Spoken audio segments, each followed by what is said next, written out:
গরমে এত ফলের সমারোহের মাঝে সবার মন জুড়ে রয়েছে আম। যদিও আম এখনো খুব একটা মিষ্টি হয়নি। এই আম দিয়েই আজ বানাবো চটজলদি মন জুড়োনো ঠান্ডা শরবত। একটা মিক্সারে হাফ কাপ বা 125 গ্রাম চিনি আর গোটা এলাচ মিহি করে গুঁড়ো করে নেব। এবার একটা গোটা আম কিছুক্ষণ জলে ভিজিয়ে ভালো করে ধুয়ে নিচ্ছি। আমগুলো এইভাবে ছোট ছোট টুকরোতে কেটে নেব। গুঁড়ো করে রাখা চিনির মধ্যে দেব 1 কাপ বা 250 গ্রাম টক দই আর কেটে নেওয়া আমের টুকরোগুলো।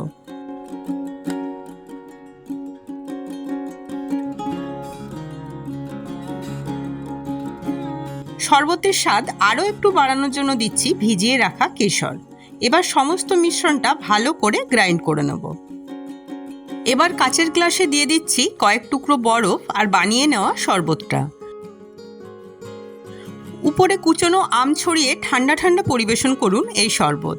সকালের জলখাবার হিসেবেও এই রেসিপি খুবই ভালো, অবশ্যই ট্রাই করে দেখুন।